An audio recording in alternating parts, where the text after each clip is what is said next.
Bueno, chicos, ahora sí, oficialmente bienvenidos al curso.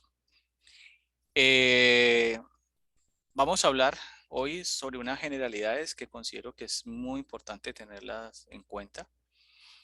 Y si de pronto retomamos algo de lo que habíamos hablado la semana pasada, pues la anatomía es fundamental en este camino que vamos a comenzar a recorrer que tiene que ver con la biomecánica.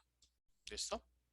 Entonces, si tienen alguna pregunta, alguna cosa, la pueden ir haciendo. Entonces, vamos a hablar de las generalidades del sistema o de los sistemas osteoarticular, muscular y nervioso. ¿Por qué creen ustedes que estos sistemas son importantes? Aunque yo sé que ustedes ya lo vieron en anatomía, los que vieron conmigo lo hicimos, esta es la primera clase de anatomía.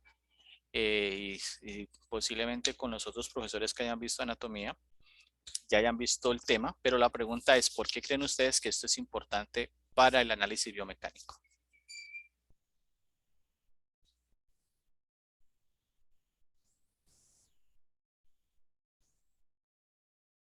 ¿Por qué creen, chicos? ¿Puedes repetir la pregunta? O sea, ¿por qué creen ustedes que la anatomía es importante en el tema de la biomecánica? Que de esa manera nos damos cuenta de las partes de nuestro cuerpo y cómo funcionan. Ujú. Profe, y pues Profe, además, porque se puede llevar un análisis del cuerpo y de las partes, de todo. Ajá. ¿Listo? ¿Quién más? Dale, Camila, estaba hablando. profe, pues porque digamos hay cosas como la posición anatómica, que es como también un punto de base del análisis biomecánico, porque la posición anatómica es como el punto de partida en el cual el cuerpo se empieza a seccionar para poderlo analizar pues en el movimiento como tal. ¿Listo? ¿Alguien más tiene algo que aportar?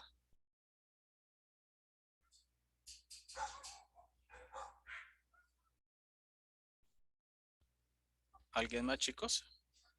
Chicos, permítame en un momento, por favor. Sí, no sé listo. Supuestamente que para mí como que la anatomía a través de eso es un movimiento que trae del cuerpo humano, sino que Ajá. también como a través de una carga, una energía mecánica producida a través, dicho completamente como a través de un movimiento, Ajá. que a través que tiene como una finalidad a través de evitar lesiones y buscar una técnica pues para más Sí. eficaz para cubrir deportistas a través de eso. Sí. Profe, Dime. pues además de compartir lo que han dicho los compañeros, creo que también porque, pues como su nombre lo indica, biomecánica, hay que, además de estar atentos y analizar los gestos, los movimientos y tomar medidas al respecto, parte del análisis, pues parte, valga la redundancia, de conocer y saber de los sistemas involucrados. A pesar de que todos los sistemas están involucrados, pues creería yo que por el tema del movimiento, esos son los primeros que hay que tener en cuenta. Además de en caso de una lesión o de las particularidades de cada persona. Sí. Listo. Estamos completamente de acuerdo. Bueno, entonces aquí les comparto esto un poco para que la mente es como un paracaídas, solo funciona si se abre. Y la invitación es a que abramos un poco, porque esto es algo posiblemente nuevo para ustedes en algunos conceptos. En otros son cosas que ya hemos visto, que ya hemos trabajado, que ya ustedes conocen. Entonces, la invitación es a eso. Bueno, entonces, vamos a hablar de cosas que ustedes ya conocen. Aquí no vamos a hablar de nada nuevo.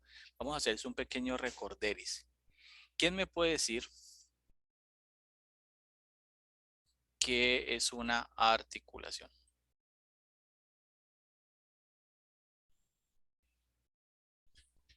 La articulación es la unión de los huesos, de dos o más huesos. Es la unión de dos o más huesos. ¿Alguien tiene algo diferente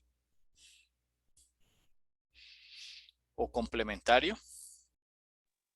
Profe, también hay como, o no sé si es parte del sistema óseo, qué pena, un punto de inserción de los huesos, Es ¿o un me equivoco? punto, o es un punto de excepción. Bueno, de pronto está un poquitico alejado, pero sí tiene que ver. Yo le agregaría a lo que dice Camila, es que una articulación es la unidad funcional de dos o más huesos. O sea, porque tiene una función, o sea, tiene una razón de ser. Entonces, las articulaciones en términos de la cantidad, o sea, bueno, las podemos clasificar de varias formas.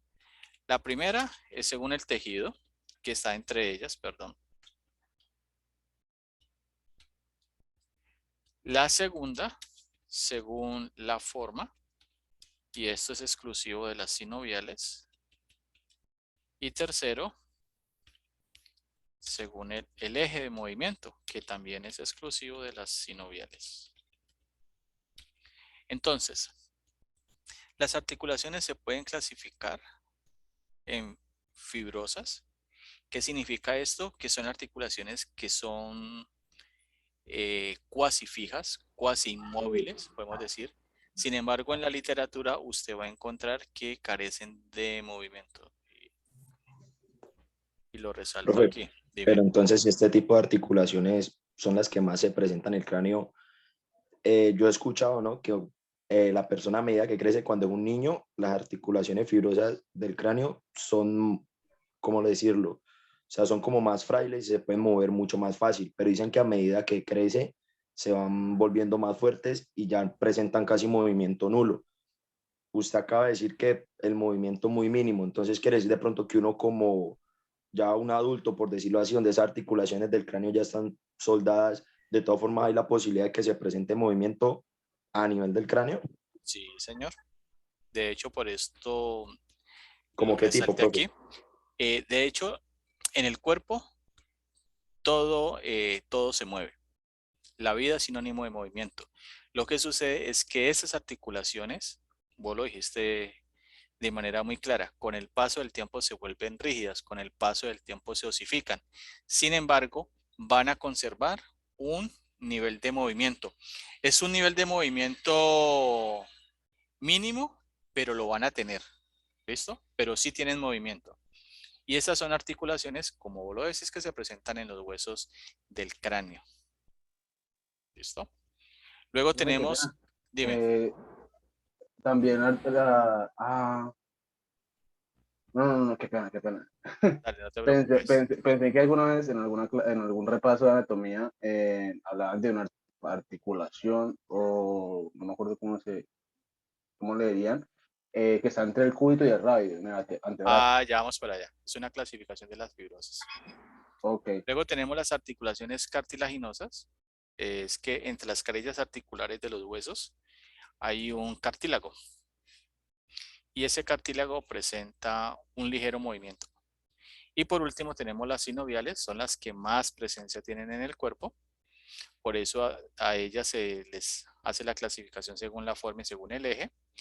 Y se caracteriza por tener mucha movilidad. O sea que si yo coloco un ranking de las articulaciones en su movimiento, entonces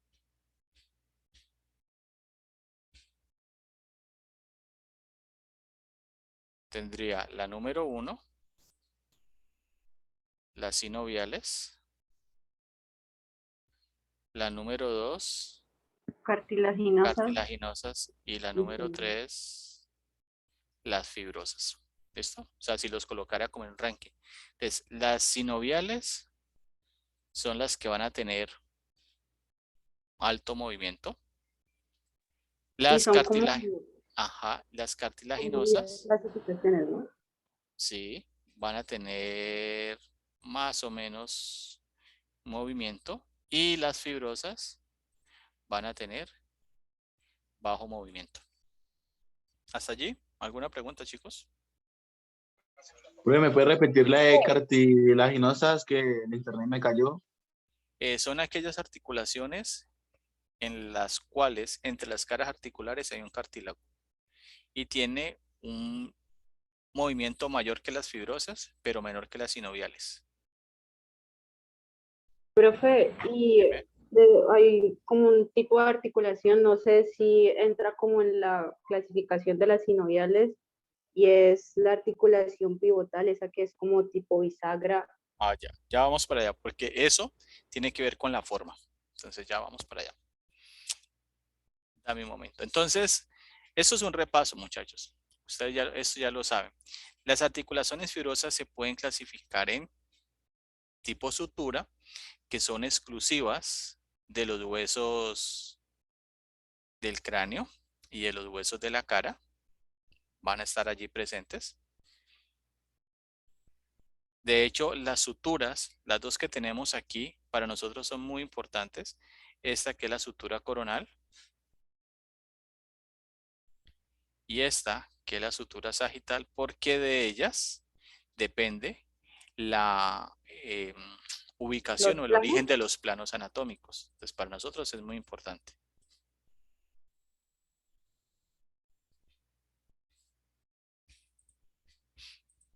Tenemos las articulaciones fibrosas tipo sindesmosis. Entonces, este es el antebrazo. Por allá me preguntaban.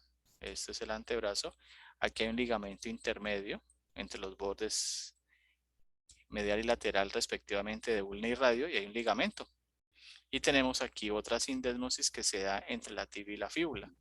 Entonces, se mueven, sino que hay un tejido pues que hace que no sea tan amplio ese movimiento. Tenemos las articulaciones fibrosas tipo gónfosis. Si ustedes recuerdan en su clase, las gónfosis hacen parte de las fibrosas y, por ejemplo, yo en la clase en algún momento les decía que esas articulaciones, según la literatura, no se mueven, pero sin embargo, al no moverse, ¿por qué se colocaban brackets para alinear los dientes? Entonces, ahí viene una teoría, chicos. En el cuerpo todo se mueve, todo, absolutamente todo.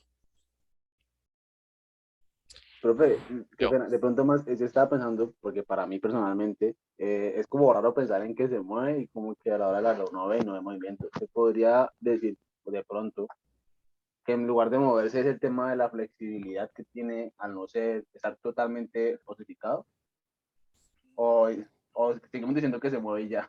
sí, lo que pasa es que estas articulaciones, el movimiento que tienen es un movimiento muy lento, es muy suave, no es un movimiento amplio, no es un movimiento evidente.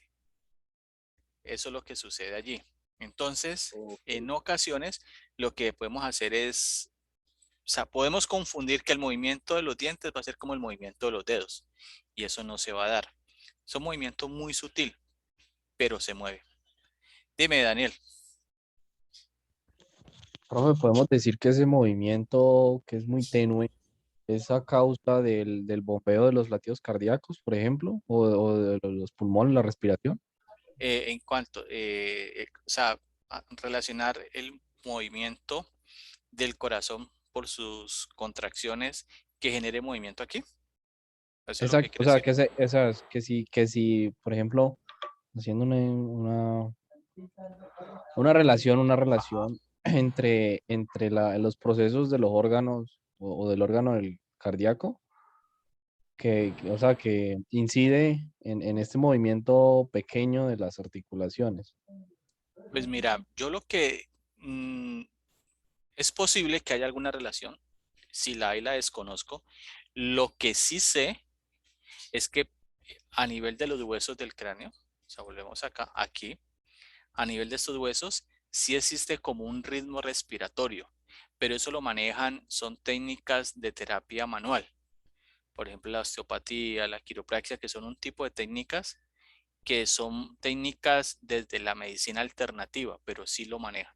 Pero sí hay un ritmo respiratorio.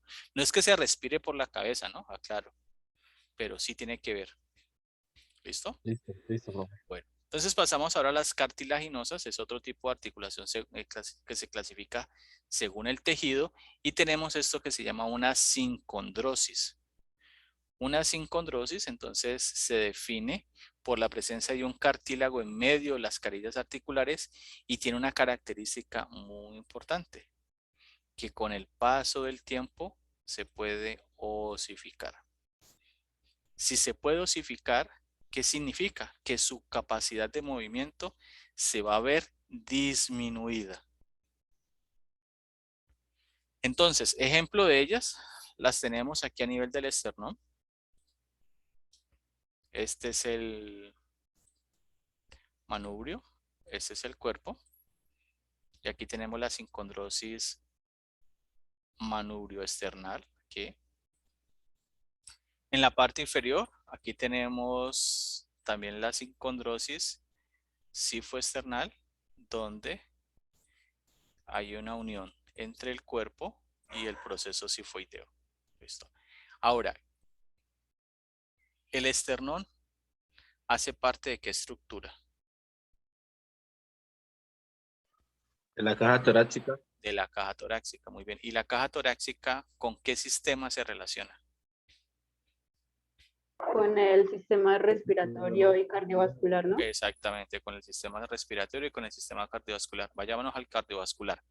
Si en estas estructuras, porque también está presente aquí a nivel de las articulaciones esternocondrales, esto genera una osificación. Pregunta, ¿los movimientos ventilatorios se pueden ver alterados? ¿Sí o no? Sí, pues de hecho hay que tenerlo en cuenta en el momento de trabajar con la tercera edad porque eso reduce la capacidad de respiración, que reduce la caja torácica. Y eso como que lo había escuchado en algún lado, ¿cierto? Entonces, eso es lo que dice Camila, es cierto. Cuando ustedes van a trabajar con personas adultas, una de las cosas a tener en cuenta es que los movimientos de la caja torácica se pueden ver disminuidos, ¿listo? Debido a la osificación que se puede presentar allí.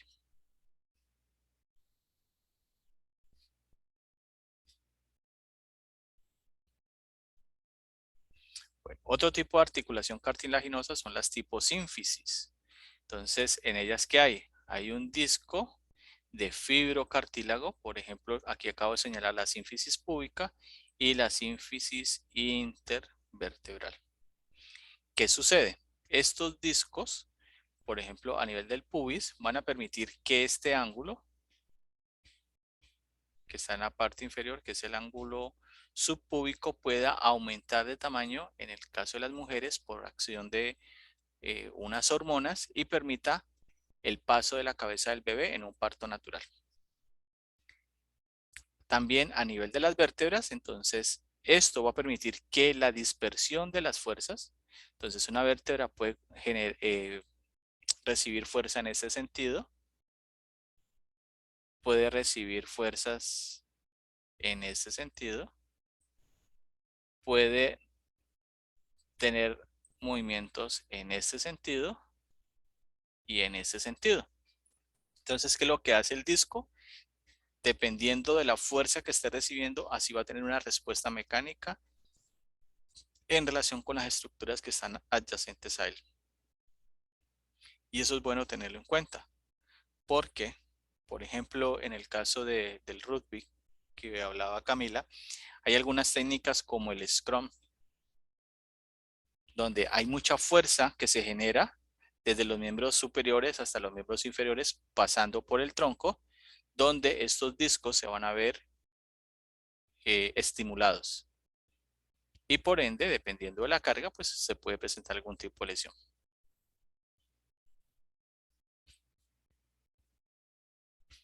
Bueno, tenemos las sinoviales. Entonces las sinoviales se van a clasificar en dos. Unas que son articulaciones sinoviales simples y articulaciones sinoviales compuestas. La diferencia entre una y otra es que en la segunda hay presencia de un disco o menisco articular. En la primera no lo hay. Sin embargo, en ambas voy a tener líquido sinovial, cápsula sinovial, cartílago articular y una cavidad articular aquí. ¿Hasta allí claro, chicos? Sí, profe. Ve, profe, una pregunta. Respecto a ese líquido, o sea, cuando se acaba, ¿cuál es el proceso o cuál es la intervención que le hacen a la persona? Cuando el líquido desaparece por Sí, un derrame, por un proceso patológico, un trauma, lo que sucede es que este líquido es como el aceite en los pistones de un motor. Entonces, qué hace el aceite en medio de los pistones? Lubrica. Lubrica. ¿Y qué otra cosa hace?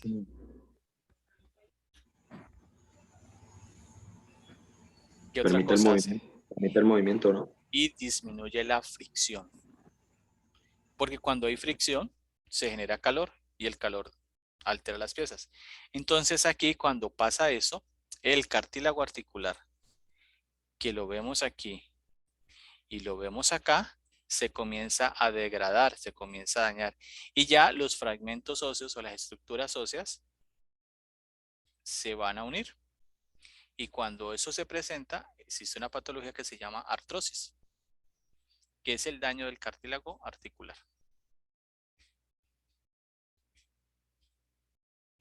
¿Listo? Bueno, Profe, yo tengo dímelo. una pregunta.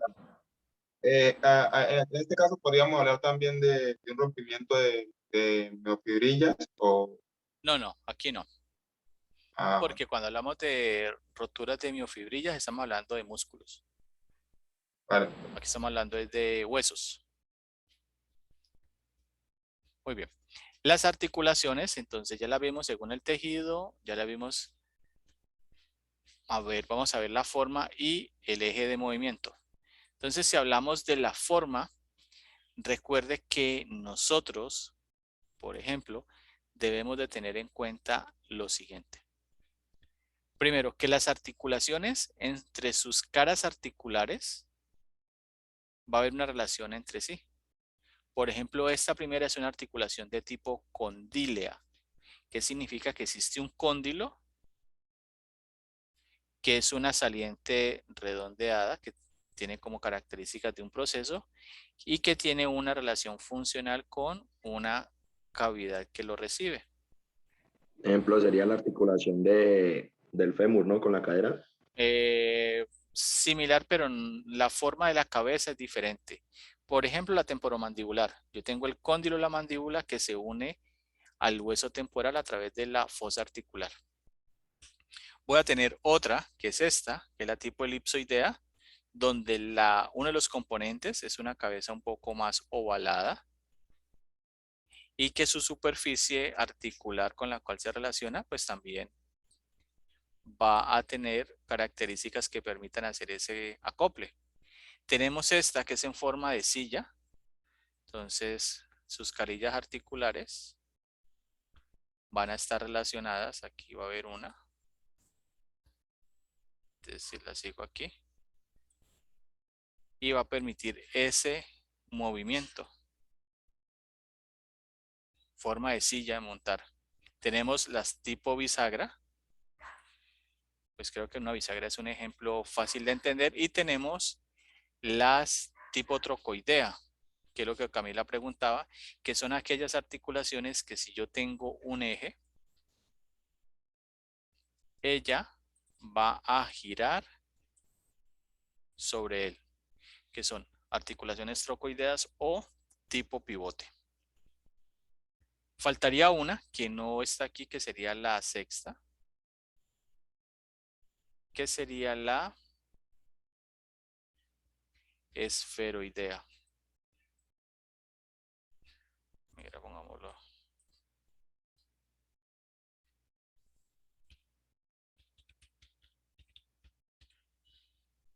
La esferoidea. Entonces, la esferoidea, si es como me la estaban preguntando, es una articulación que tiene una cabeza, por ejemplo el fémur, esta sería la cabeza del fémur, y aquí tendríamos el acetábulo. ¿Listo? Entonces, esta sería una articulación de forma esferoidea, que es una articulación que tiene bastante movimiento. Listo. Esos son según la forma. Ahora, nos faltaría una. ¿Cuál es? ¿Cómo? Según los ejes. Entonces, aquí tenemos un eje que se orienta hacia arriba y hacia abajo. ¿Cómo lo llamaríamos?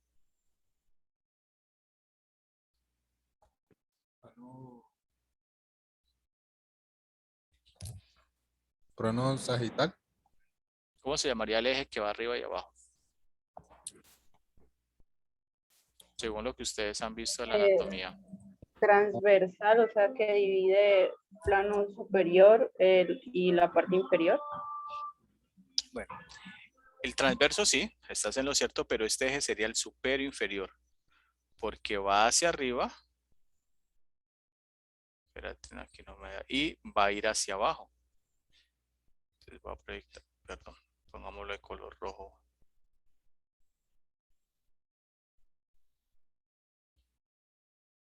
Entonces él se va a ir hacia arriba y hacia abajo. El de color azul sería el eje antero-posterior. Entonces sería esto. Y el de color verde sería el lateromedial. ¿Listo? O sea que yo aquí tendría un área, o sea, yo puedo tener un cubo a partir de ellos. Entonces, en el cuerpo humano nosotros tenemos articulaciones que si se mueven en un solo eje, la vamos a llamar articulaciones planas o articulaciones uniaxiales. ¿Y cuáles son aquellas que hacen parte de ese grupo? Pues las articulaciones tipo gínglimo o tipo bisagra y las trocoidea o tipo pivote. O sea que ellas se van a mover en cualquiera de esos ejes, pero solamente se mueve en uno.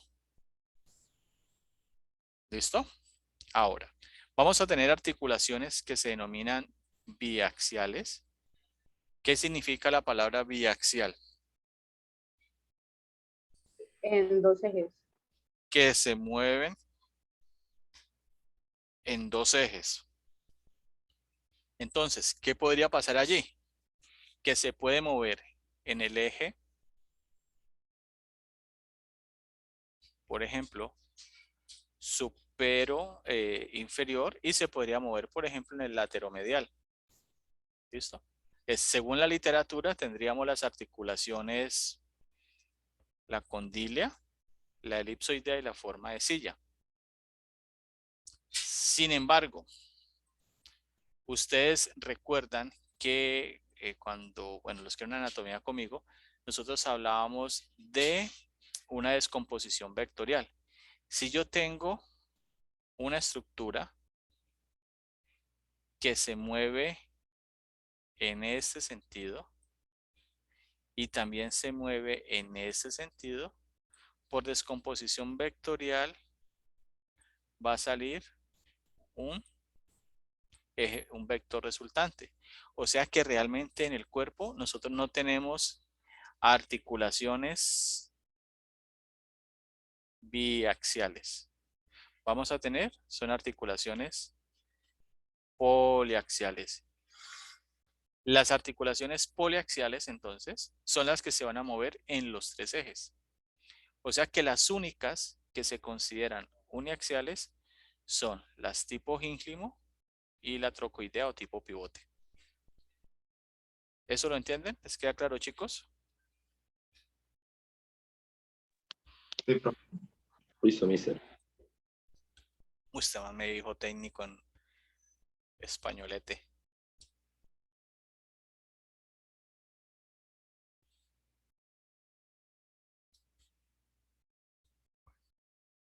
Entonces aquí tenemos ejemplo. Por ejemplo, valga la redundancia, perdón. En el plano transversal, aquí tengo una tipo pivote. Aquí está. Son que una vértebra, profe. Este es el atlas. Este es el axis. Y aquí tengo el diente. Entonces, el atlas Este sería el eje, el diente del axis. El atlas va a rotar sobre este eje. Aquí lo tenemos. Aquí está la otra que es tipo bisagra. Entonces tenemos aquí el eje que sería el húmero y este hueso que señalo acá sería la ulna que va a rotar sobre el eje que está aquí. Entonces si yo lo proyectara de esta manera, perdón, este sería el eje, ¿listo? Sobre el cual va a rotar. Y eso sería en el plano sagital porque va hacia arriba, bueno, va hacia arriba y va hacia abajo. Realmente no sería en el sagital, sino en el frontal, porque recuerden que el plano frontal me divide, bueno, ni siquiera sería en el frontal. O sea, siguiendo el eje, tendría movimiento en el transverso porque sube y baja, se orienta en ese eje, pero lo puedo hacer en el área del plano frontal. Tenemos aquí, se habla de plano frontal y plano sagital, por ejemplo la elipsoidea, que se mueve, es una poliaxial, y tendremos la articulación del húmero, la glenohumeral o la articulación del hombro, que también se mueve en todos los ejes. O sea, son articulaciones poliaxiales.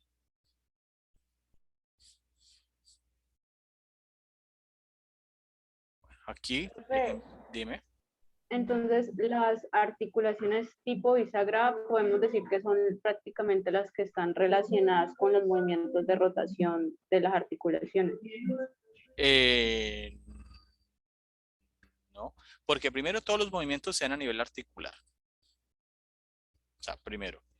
Lo que pasa es que vamos a hacer aquí, voy a colocar aquí un ejemplo. Imagínate que esto que voy a dibujar aquí es un tubo que va así. Este sería el eje. Vamos a ponerlo de esta manera. Este sería el eje. Y resulta que aquí en la parte anterior, aquí, tengo una estructura que va a tomar como punto de apoyo este eje para moverse. Entonces aquí lo estoy viendo un poquito oblicuo. Este segmento se va a mover hacia arriba y se va a mover abajo a partir de la relación mecánica que hay entre los dos. La pregunta que te hago es, ¿en cuántos ejes se está moviendo?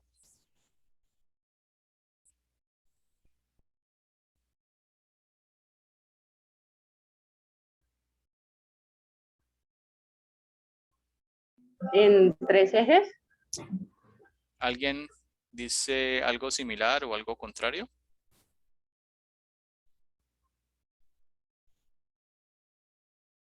Esta articulación es esta misma. Y mira la forma de bisagra. Entonces, ¿qué sucede? Las caras articulares aumentan o disminuyen la distancia que hay entre ellas. Mira. Entonces, ellas solamente, este sería el eje. Mira que ellas se pueden acercar o se pueden alejar, pero siempre se van a mover en un solo eje. Ahora, el movimiento, sí, podemos decir que es un movimiento rotacional porque lo hace sobre la articulación, pero no es un movimiento de rotación característico del plano transverso. Ya vamos a ver más un poco del tema. ¿Listo? Acá tenemos la forma de silla de montar. Entonces la forma de silla de montar anatómicamente va a estar dado por un hueso que se llama el trapecio y por el primer metacarpiano. Entonces tiene esta característica. Recuerden que el dedo pulgar se mueve completamente diferente que los demás. Articulación.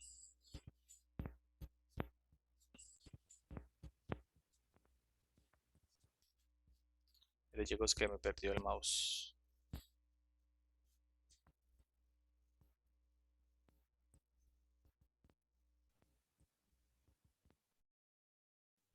Listo. Y tenemos esta articulación que es la esferoidea y esta que es una tipo bisagra. Entonces, diferencias de una esferoidea, de una sillar, de una condilia, de una elipsoidea, es que tienen la posibilidad de moverse en todos los ejes. Y a eso le vamos a llamar más adelante grados de libertad. Las que son uniaxiales, como en este caso la tipo bisagra, que la tengo en la articulación del codo o anatómicamente la húmero ulnar, o a nivel del tobillo, donde tengo la articulación tibio-talar, entonces va a tener comportamiento según los ejes como una uniaxial, o sea que solamente se va a orientar sobre uno solo.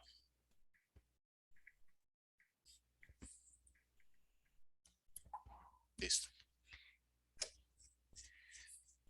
Pasamos ahora al sistema muscular. Fundamental entender el sistema muscular, porque dependiendo de las características del músculo que yo tenga sobre él y dadas las propiedades que tiene el mismo, el cuerpo se puede mover. ¿Qué propiedades tienen los músculos? A ver, acordémonos un poco. Yo les doy una. Contracción. Les doy una aquí. Contráctil. ¿Cuál otra puede tener?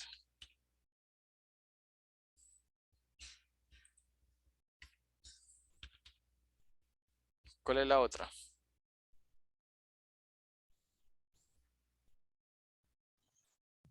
De pronto lo que tiene que ver con lo estático, o sea, la isometría. ¿Cómo? De pronto lo que tiene que ver con lo estático, o sea, con la isometría, por ejemplo. Sí, o sea, eso tiene que ver con los tipos de contracción. Otra característica que tiene es que, como se contraen, una propiedad de los músculos es que generan movimiento.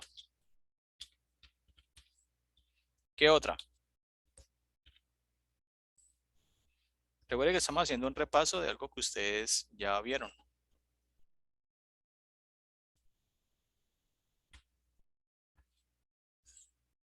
¿Cuál es la pregunta, profe, que me fue el internet? ¿Cuáles son las características del sistema muscular?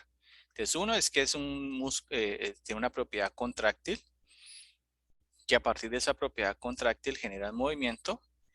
Y tercero, si no se acuerdan, ayudan a producir Movimiento. energía. O sea, ya produce movimiento, entonces ayuda a producir energía. Recuerden que los músculos nosotros los podemos clasificar. Tenemos un músculo que es estriado.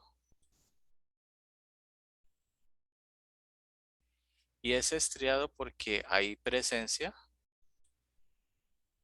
de unas bandas, que estas bandas van a permitir que se puedan contraer por acción de unas proteínas, y, o sea, se puedan acercar y se puedan alejar, y a eso le llamamos contracción muscular. Entonces los músculos pueden ser, coloquémoslo aquí mejor letra, estriado. De él tenemos una clasificación que es el esquelético,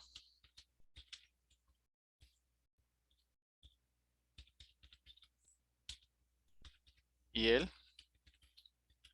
cardíaco. Y la otra clasificación es el músculo liso. Eso es liso. Entonces, cuando yo hablo esquelético, entonces es aquel músculo que de manera voluntaria yo lo puedo contraer.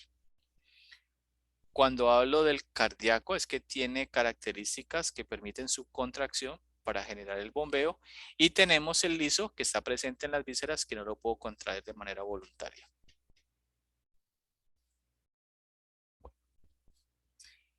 Los músculos, entonces van a tener un tejido que los cubre.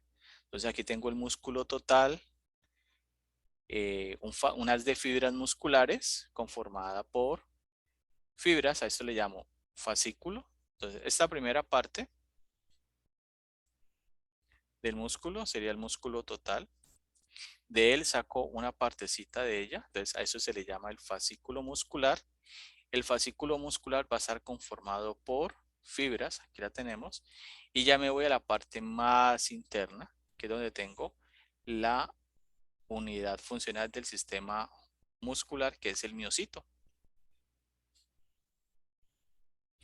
¿Qué significa eso? Que cuando una persona aumenta el tamaño de la fibra, cada fibra se engrosa, aumenta, por ende el fascículo aumenta de volumen y por ende el músculo total aumenta. Y a eso le llamamos, ¿cómo? Tono muscular. ¿Cómo le llamamos a eso? Hipertrofia, profe. ¿A qué, profe? Hipertrofia. Hipertrofia. Hipertrofia muscular. Hipertrofia muscular. La atrofia es lo contrario. La hipotrofia sería la disminución del grosor y la atrofia es que el músculo, la fibra muscular, ni para atrás ni para adelante. ¿Listo? Bueno, resulta que los músculos, como tienen una propiedad contráctil, ¿qué hacen? Cuando ellos se contraen, toda la fuerza que esté generando internamente aquí va a ser transferida a una estructura que se llama el tendón. Entonces, recuerden que cuando hablamos del sistema muscular, yo debo tener en cuenta dos cosas. Una que es el origen y otra que es la inserción. ¿A qué le llamamos origen? Donde empieza el músculo y inserción donde termina, ¿no? Bueno, Donde se conecta. Profe, yo digo que el origen es la parte inmóvil y la inserción es la móvil. ¿alguien más tiene algo que aportar? La inserción no es cuando se une, profe, con otro músculo o con un eje. Bueno, entonces póngale que cuando hablamos de origen, el origen nosotros anatómicamente y biomecánicamente vamos a decir que es el punto donde nace un músculo, o valga la redundancia, se origina un músculo en una estructura que tiene menor movilidad en comparación a la inserción. Por ende, la inserción se define como el punto donde llega un músculo a una estructura que tiene más movilidad que el origen. Y para poder que el músculo transfiera la fuerza, lo va a hacer a través del tendón.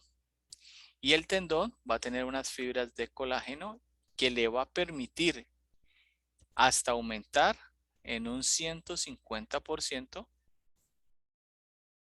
su longitud. O sea, que internamente las bandas transversas se comienzan a contraer. Eso genera una fuerza determinada que la sumatoria de todas esas contracciones que se están generando a nivel de las fibras musculares se van a transferir al tendón. Y el tendón, como es la estructura que une el músculo al hueso, va a generar el movimiento. Por ende, el tendón se puede inflamar y a eso le llamamos una tendinitis.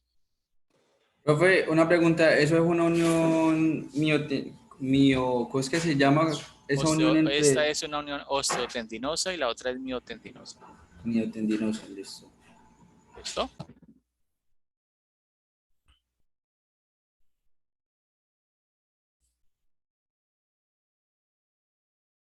Bueno, entonces a partir de allí hablamos de lo que son las contracciones musculares. Entonces, ¿cuántos tipos de contracción muscular tenemos?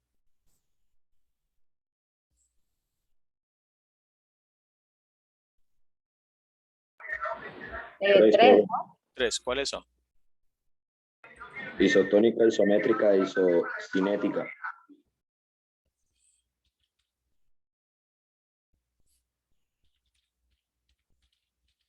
Isotónica, isométrica e isocinética. Listo. Entonces aquí hay que tener Profe, ¿y la ausotónica ¿Esa no entra ahí o no? La isotónica no la había escuchado, contame qué es. Contame porque el término no lo había escuchado. Pues es que acá estoy mirando y por lo menos de la estática se deriva la isométrica, ¿cierto? Pero cuando Y hablamos de isotónica, ¿qué te referís? Porque la verdad no había escuchado el término. pues acá me apareció ausotónica. ¿Qué dice isotónica? Ya la busco. Ya le busco el Porque la verdad es la primera vez que la escucho. Entonces, mientras encontrar la definición, miremos lo siguiente.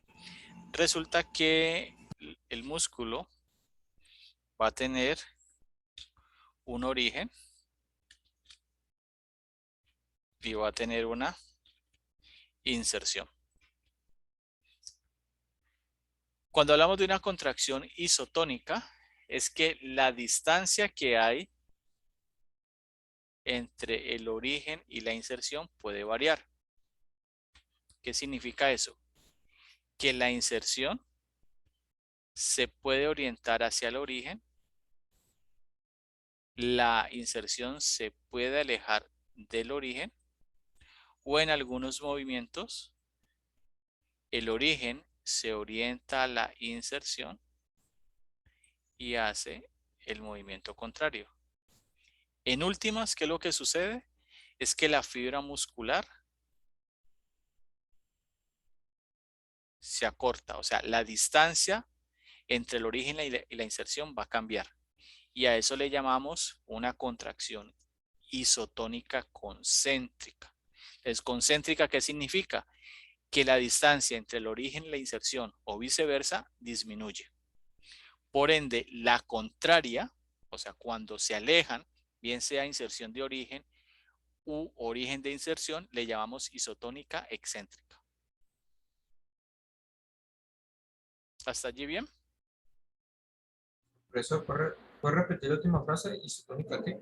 Isométrica, perdón, isotónica excéntrica. Entonces te voy a colocar aquí con la imagen. Tenemos la inserción del músculo bíceps braquial aquí. Y el origen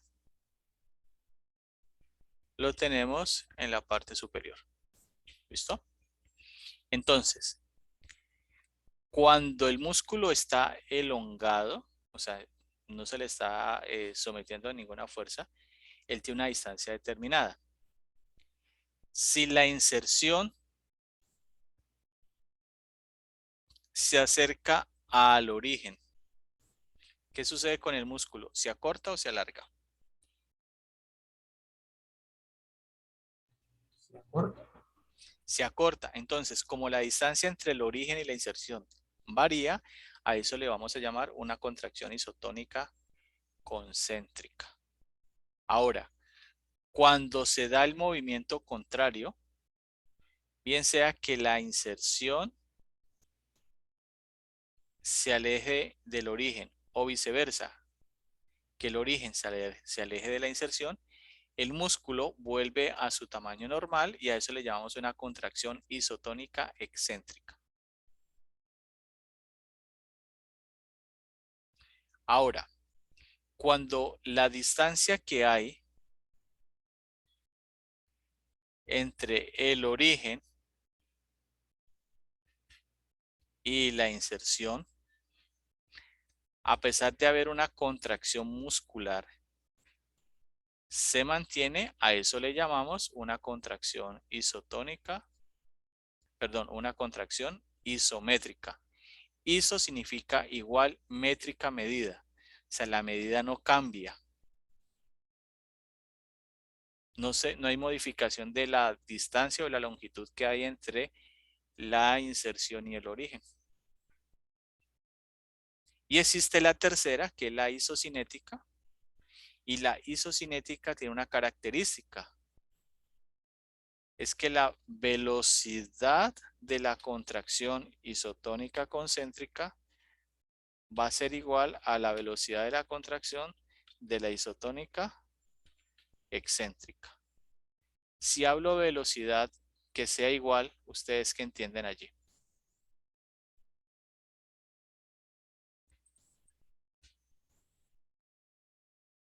¿Qué entienden allí, chicos?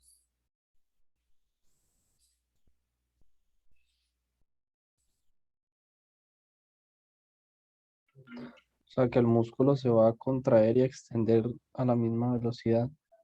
Entonces, para que lo entendamos, si la inserción va hacia el origen, por ejemplo aquí, para que sea una isocinética, la velocidad que va a ser igual a la distancia sobre el tiempo va a ser la misma en ambos lados. Entonces, si esto acá se demora haciendo la contracción isotónica concéntrica, se demora 10 segundos. ¿Cuánto tendría que demorarse la otra? 10 segundos, ¿no? 10 segundos. Lo mismo. Lo mismo, porque tienen que ser velocidades iguales. ¿Listo? Bueno. ¿Encontraste la definición de isotónica? Profe, un Sí, ejemplo, profe. Dime, Es Camila. que, Espérate un momentico que Camila iba a decir algo. Dime, Camila. un ejemplo, digamos, de un ejercicio que utilice una contracción isocinética. Por ejemplo, ustedes en el mundo de las pesas, cuando dicen que hagan una negativa, o sea, entonces vos estás haciendo un press de banco, entonces coges la barra y te dicen baje lento y suba lento. Allí la velocidad es igual. Pero te pueden decir baje lento y suba rápido. ¿Es isocinética? No, porque ya no tienen la misma velocidad. Pero sería isotónica. Sí, pero no tiene como la misma velocidad de Sí, movimiento. pero sería una isotónica. Perfecto. Y para hacer una isométrica, entonces, ¿qué tendría que ser? Sostenga la barra y no haga flexión de codos ni de hombro. ¿Listo? Dale, Daniel, pregunta.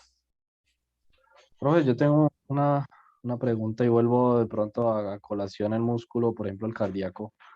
¿Entraría, por ejemplo, el músculo cardíaco como una contracción isocinética involuntaria?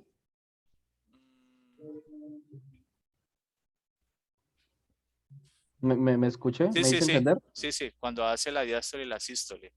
Exacto. Buena pregunta, la verdad. No lo había pensado y no me lo había hecho. Pero yo pensaría que sí. Yo pensaría, pero la verdad no tendría un argumento para decirte algo diferente. Pero lo podemos averiguar. Porque claro, hace un diástole y hace un sístole y la velocidad debe ser similar. Aunque se sabe que el corazón, en términos del tiempo, permanece mucho más en diástole que en sístole. Ok. Pero No, pues entonces ahí ya varía. exactamente, pero no tendría como el argumento para decir si es esto o es lo contrario. Pero tu pregunta está bien interesante porque puede ser que se genere un tipo de velocidad similar, pero estamos hablando de que sea igual. Claro, claro. Bueno, ¿Listo? Bueno, entonces de ahí ya pasamos a algo que ustedes conocen muy bien, que son las palancas. Entonces, las palancas, recuerden que van a tener 3 componentes. Entonces, ¿cuáles son los componentes? Uno que es la A, que puede ser articulación o apoyo. Otro que es la P, que sería la potencia o la inserción muscular que va a generar el movimiento. Y otro que sería la R, que sería la resistencia que yo voy a vencer. Para saber si las palancas, bueno, adicionalmente las palancas se van a clasificar en géneros o niveles. Entonces tengo de primer nivel, tengo de segundo nivel y tengo de tercer nivel. Para saber si una palanca es de primer nivel, segundo nivel o tercer nivel, ¿qué debe pasar? A ver ustedes si recuerdan algo. Que el apoyo, la potencia y el peso es lo que, digamos, establece el nivel. Eso era lo que veíamos que par, o sea, PAR, ARP y RPA es lo Bueno, mismo. es lo mismo. Entonces, para saber cómo las palancas tienen tres componentes, el componente que está en la mitad, entonces pongamos aquí 1, 2 y 3. El componente que está en la mitad es aquel que va a determinar si es de primero, segundo o tercer género. Igual, obviamente, chicos, hoy es pues, una generalidad, es una introducción. Pues vamos a tener un tema exclusivo de palancas. Entonces aquí tenemos en la de primer nivel, el componente que está en la mitad es la A, o sea, el apoyo. En la de segundo nivel, el componente que está en la mitad es la R, o sea, la resistencia. Y en la de tercer nivel, el componente que está en la mitad es la P. Aquí le puedes colocar las que quieras. Independiente del orden, así van a ser. Profe, ¿la P qué sería? ¿Potencia? La potencia. O sea, el músculo que va a generar, la inserción muscular que va a generar la contracción para poder hacer el movimiento.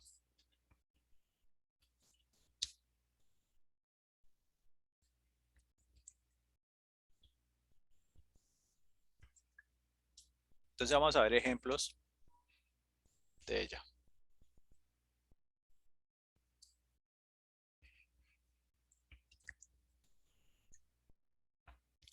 Entonces aquí tenemos un ejemplo de una palanca de primer nivel. Entonces veamos aquí. Ustedes van a encontrar en algunos textos que la palabra, perdón, la letra E va a ser sinónimo de P. O sea, potencia o energía. La letra F va a ser sinónimo de A. Y la R pues va a ser igual o en ocasiones no aparece R, sino que aparece la W o la W, como le quieran llamar. Entonces, ¿qué componente está en la mitad? El punto de apoyo. El apoyo. Mira que antes de él o después de él puede estar la potencia y la resistencia. Ejemplo, aquí tenemos, esta es la articulación atlanto-occipital, este es el punto de apoyo. El peso o la resistencia a vencer o a mover sería la cabeza, que biomecánicamente estamos hablando que la cabeza pesa el 7% del peso total de un individuo. Y el músculo o la potencia va a estar en la parte posterior. ¿Listo? Segundo nivel. ¿Qué componente está en la mitad? La resistencia. La resistencia. Entonces aquí tenemos, por ejemplo, una pierna. La resistencia sería el peso que que genera el cuerpo hacia la parte inferior, o sea, aquí. El punto de apoyo de la articulación sobre la cual voy a hacer el movimiento. Y si yo proyecto aquí la superficie, básicamente, ¿qué movimiento hay aquí? ¿Cómo lo podemos describir? ¿Eso qué sería? O sea, ¿qué movimiento se está haciendo allí a nivel de miembros inferiores?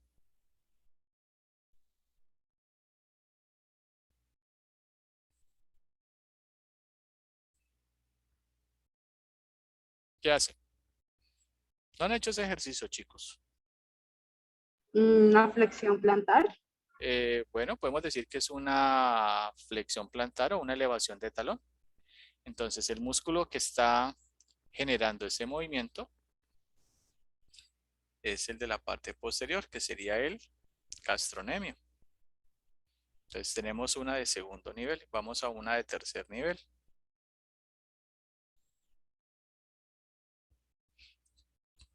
¿Qué está en la mitad? La potencia. La potencia, o sea, sería la R. Entonces veámoslo acá. ¿Qué encontramos? Aquí tenemos la inserción muscular del músculo bíceps braquial, que la hace sobre el radio. El codo está posterior a él, sobre el cual se hace el movimiento, y la resistencia es el peso que está en la mano. ¿Listo?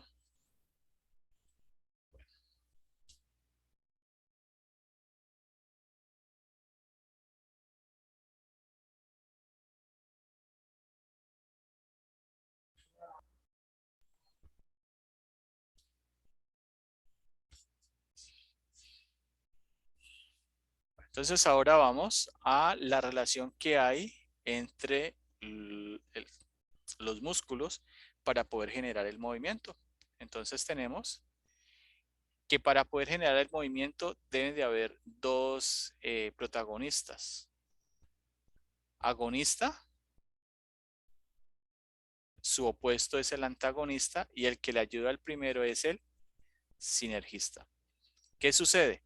Para poder generar el movimiento, en este caso, vamos a tomar el músculo bíceps braquial, aquí el codo, a nivel del codo, ¿qué movimiento estoy realizando? Extensión. Míralo Una bien. flexión, Una flexión, porque mira que aquí dice Primero una flexión. flexión, no. Vi primero la imagen de abajo. Listo, esta es una extensión. Entonces aquí la distancia que hay entre el brazo y el antebrazo se disminuye. De hecho, se le llama flexión al aumento del ángulo a nivel de la articulación. Porque si yo la proyecto de esta manera, aquí tengo un eje, es la parte superior. Aquí tengo el otro. Y cuando él se acerca hacia acá, pues el ángulo va a aumentar. Entonces eso se le llama una flexión. Por ende, el responsable directo del movimiento se le va a llamar agonista. Y el que le ayuda sería el sinergista. El que hace un tipo de contracción diferente para que el movimiento se dé, se le llama antagonista. Entonces, para poder que el codo haga el movimiento de flexión, el agonista sería el bíceps braquial. Aunque realmente el que hace el movimiento allí sería el braquial y el bíceps braquial sería el sinergista. Y el tríceps braquial, que sería el opuesto, haría una contracción diferente. En otras palabras, agonista y sinergista hacen una contracción isotónica concéntrica y el antagonista hace una contracción isotónica excéntrica. ¿Listo?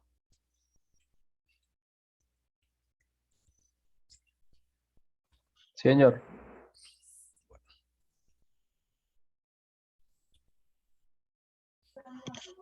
O sea, profe, qué pena. O sea que el braquial que está más profundo al bíceps es el que hace la función, por así decirlo, directa. Sí, y lo hace por una sencilla razón, porque es que él se inserta en la ulna. Y la ulna es la que se articula al húmero. Es donde se da la articulación. Es por eso.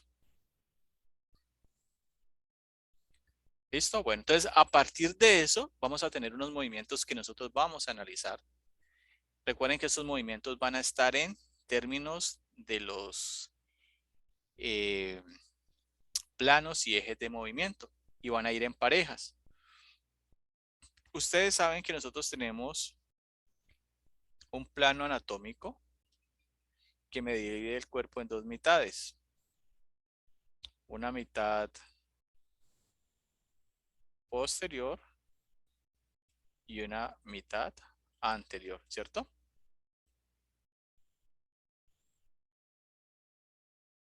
¿Sí es así, chicos? Sí, profe. ¿Listo? Bueno, entonces, los movimientos de flexión y extensión, mira, vamos a colocarle, organizamos aquí la imagen para que nos vea, nos salga como queremos. Si yo proyecto aquí, posterior estaría acá y anterior estaría aquí. ¿Listo? Entonces, si yo hago flexión o extensión, lo estoy haciendo sobre qué área. La flexión Anterior, a la anterior. Ajá, en el área anterior. Entonces es un movimiento que yo lo puedo interpretar desde el plano frontal. ¿Listo? Entonces voy a tener su opuesto, flexión, extensión. Aquí tenemos el movimiento a nivel del hombro. Entonces cuando hace flexión se orienta sobre la parte anterior, el área anterior, hacia la parte superior y hacia la parte inferior. Pero mira que se mueve sobre este eje. Puede fluctuar de anterior a posterior o de posterior a anterior. ¿Listo? Lo mismo sucede en la cadera y lo mismo sucede en el codo. Y lo mismo sucede a nivel del tobillo, pero recuerden que a nivel de él yo no hablo de flexión ni extensión, sino que hablo de una flexión plantar y de una flexión dorsal. Aunque ustedes saben, a los que vieron clase conmigo, que personalmente no estoy de acuerdo con esta definición. Y tenemos un movimiento que no va a estar relacionado directamente con el plano transverso, sino que va a tener como referencia la línea media. Entonces, cuando el cuerpo se orienta hacia un lado, aquí la distancia se aumenta y a esto le vamos a llamar flexión lateral derecha o flexión lateral izquierda.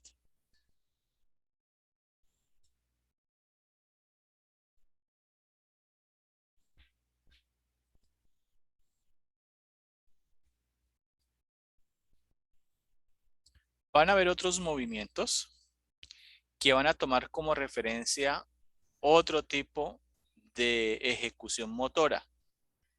Ejemplo, a nivel de la articulación radiocarpiana, yo puedo hacer que la palma rote medialmente o rote lateralmente. Y a eso le vamos a llamar supinación cuando rota lateralmente y pronación cuando rota. Perdón, supinación cuando rota lateralmente porque la palma queda hacia arriba y pronación cuando rota medialmente porque la palma queda hacia abajo. También tengo otro movimiento donde el segmento se aleja o se acerca de la línea media. Entonces, cuando se aleja, a eso le llamamos abducción. abducción, y cuando se acerca le llamamos aducción. Y este movimiento es característico especialmente en el hombro y la cadera, que son articulaciones esferoideas. ¿Listo? Profe, y eso viéndolo desde un plano frontal, ¿no? ¿Cierto? Eso viéndolo de un plano frontal, porque si vos lo ves desde un plano, desde una vista lateral, no lo vas a interpretar. La próxima clase vamos a comenzar a ver todo lo que tiene que ver con vistas, con los planos para poder entender el movimiento. Recuerden que hoy solamente estamos como un abrebocas. ¿Listo? Luego nos vamos entonces al sistema nervioso como generalidades. Recuerden que el sistema nervioso vamos a tener varios. Un sistema nervioso central y un sistema nervioso periférico.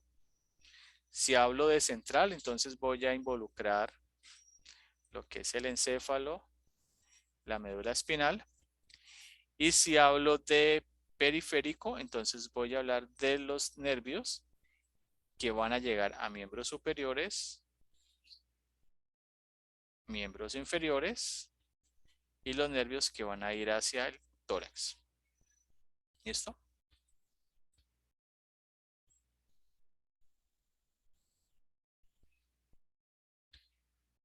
¿Cómo se llama la unidad funcional del sistema nervioso?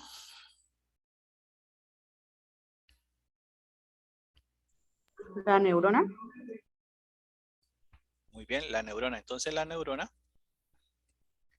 va a tener un núcleo,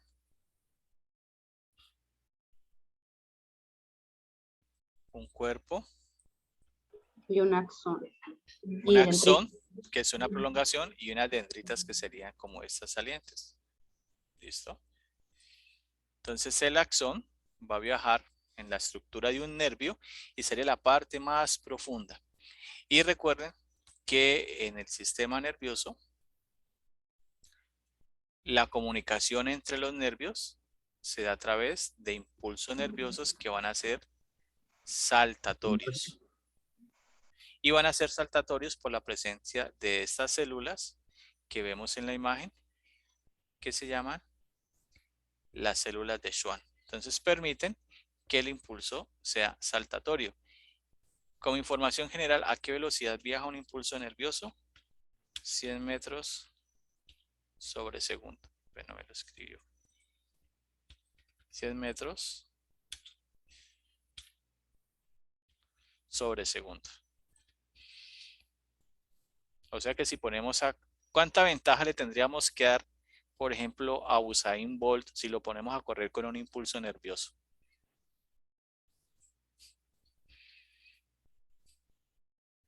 ¿Cuánta ventaja tendríamos que darle en una carrera de 100 metros planos? No, profe, no hay que darle ventaja. ¿Cómo que no? Si, Claro. si Que este, le da uno ventaja. no, pero vamos a comparar a Usain Bolt con un impulso nervioso. La velocidad del impulso nervioso es 100 metros en un segundo. Usain Bolt corría 100 metros en 9 punto algo segundos. O sea, vos le puedes decir, parece faltando 9.8. Usted le puede decir a él, parece faltando 2 metros. Y anda a salida y el impulso nervioso le gana. ¿Sí la entendieron? Sí, profe, o sea, hay que darle una ventaja No, pues de sale. 8 puntos, yo no sé cuántos segundos para que llegue igualito. Ajá. Medio metro. No, ni siquiera medio metro. O sea, porque es que un impulso nervioso en un segundo recorre 100 metros. Y Usain Bolt recorría porque ya se retiró, los 100 metros en 9.8 segundos. Bueno, luego vamos a ver el ejemplo, pero entonces pues, el impulso nervioso obviamente le va a ganar. Para que lleguen a la par, 8.8 segundos hay que darle ventaja. Más o menos. Yo diría que, no, 8.8 segundos. Ah, bueno, sí, si lo vemos en términos así. Resulta que en el sistema nervioso nosotros tenemos dos componentes. Entonces, un componente que ingresa la información, que esa es una aferencia, y un componente donde la información sale, que es una eferencia. Entonces, cuando la información entra, va a entrar a través de una vía de tipo sensitivo. Y cuando la información sale, es a través de la vía motora. ¿Listo? Entonces, toda la información va a llegar hasta el encéfalo, vía médula espinal, se procesa la información y luego a través de la misma vía de entrada, o sea, encéfalo, médula espinal, la información sale. Entonces aquí hay una correlación entre el sistema nervioso central y el sistema nervioso periférico. ¿Listo? Entonces en el cuerpo todo es un juego de estímulo-respuesta, estímulo-respuesta, estímulo-respuesta.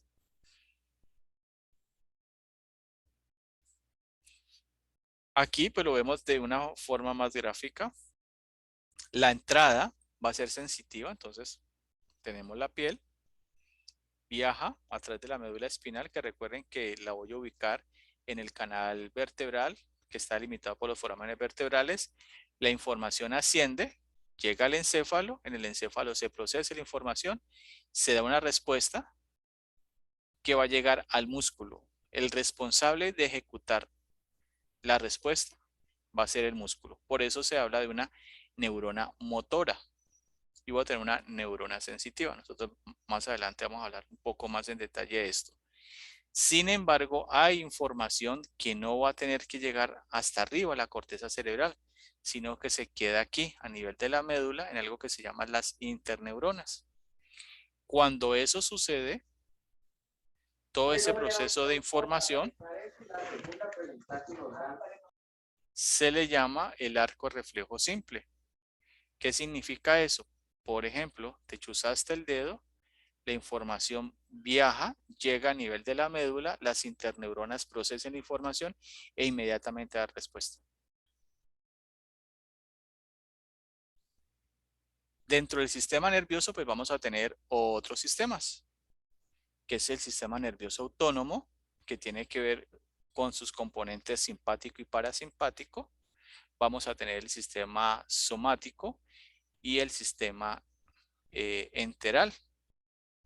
Entonces, estos sistemas, el autónomo, va a tener la misma dinámica que el sistema nervioso central. Va a haber una entrada que va a ser de origen sensitivo y va a haber una salida que es de origen motor. La diferencia va a estar que el receptor, o sea, la entrada de la información, va a estar dada en las paredes de las vísceras, o sea, los músculos lisos, no controlados de manera voluntaria, y el efector lo puedo tener también en el músculo liso, en el sistema conducente cardíaco y en las glándulas. ¿Qué significa eso? Que por la estimulación que se genere, voy a tener una respuesta. ¿Listo?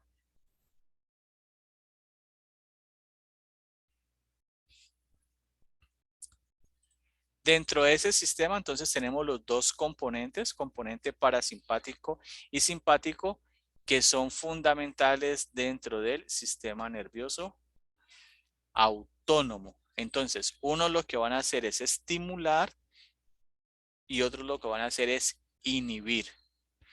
Por ejemplo, en una situación de estrés, el sistema nervioso simpático a nivel de la glándula suprarrenal secreta una hormona que se llama el cortisol, que hace que nos aceleremos. Por eso el corazón aumenta su frecuencia cardíaca, los pulmones aumentan su dilatación para poder percibir más oxígeno. Lo contrario se haría por el componente parasimpático. El corazón disminuye su frecuencia cardíaca, los bronquios, los pulmones disminuyen, generan broncoconstricción para poder equilibrar ese sistema.